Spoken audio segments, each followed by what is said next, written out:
So ayan mga katols, magtanggal tayo ng ito, yung spindle niya kasi sira yung ano niya, yung velocity, yung patungo sa 4-wheel drive. So tanggalin natin yan. So ayan, stitch yun. First natin gawin, yan, basan na natin yan ang ano niya, yung mga niya mga katols. Yan. At yan yung tools natin. So tanggalin natin mga katols. So ayan. Tapos pupukin natin.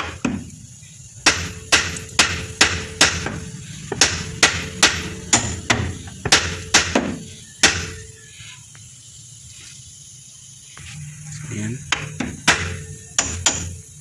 So ayan, tanggal na siya. So dito naman tayo. Dito pala. Ito. Ayan.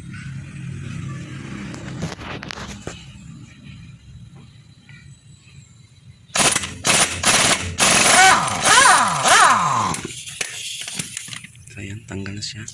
So dito naman tayo. So tanggalin natin tong bolt na to. Ayan.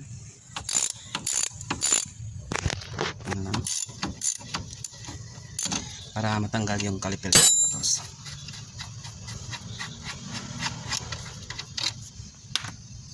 yan sa ibaba.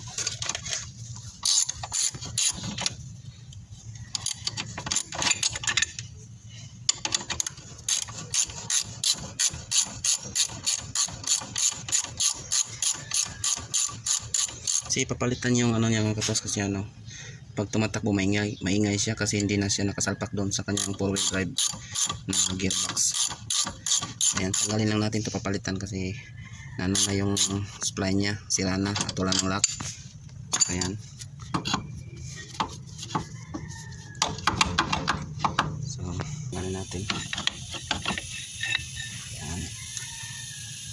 Ayan siya. Tapos tanggalin natin to. Ayan. Tanggalin natin yung bolt na yan. Ayan.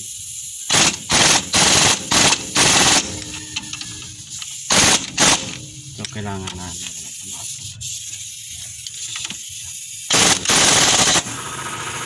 ayan, so tapos tanggalin natin.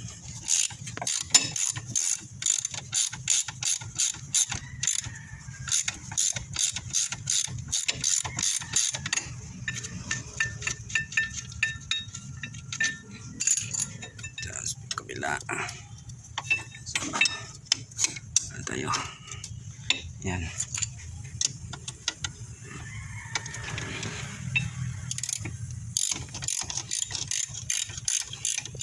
Mahirap mga katols pag walang video man yung cameraman. So one hand na lang tayo mga katols. Isang kamay sa left hand nakahawak sa camera at isang kamay dito naman sa tools. So ayan.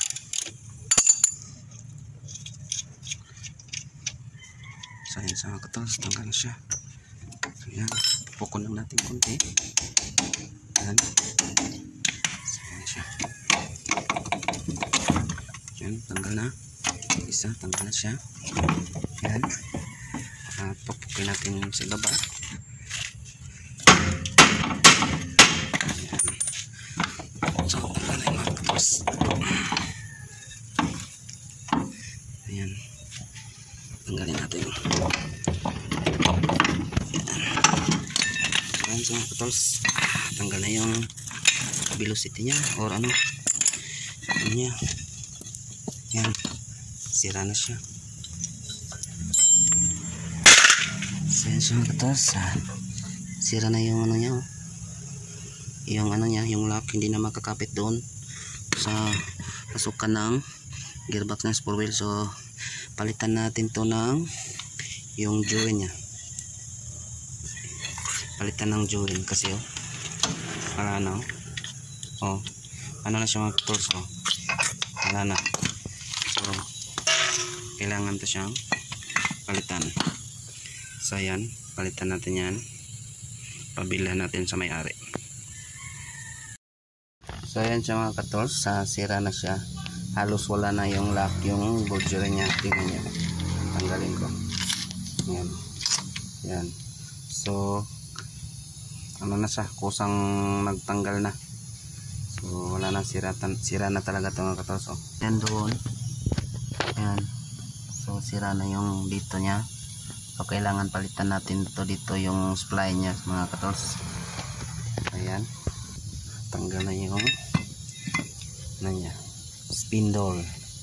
Oh, yan, tanggal na yung spindle mga katols. So ayan. So ayan mga katols, yun lang. Ito lang yung papalitan kasi ito yung maingay niya. Ito yung nagkukos ng humming sound sa kanyang front drive, sa 4-wheel drive. So ayan mga katols. So ayan mga katols, stay tuned and please subscribe my YouTube channel, Mechanic Channel. So ayan. So I hope meron kayong natutunan kung paano magtanggal ng ganito. Ayan. So ayan, thumbs up lang tayo mga katols.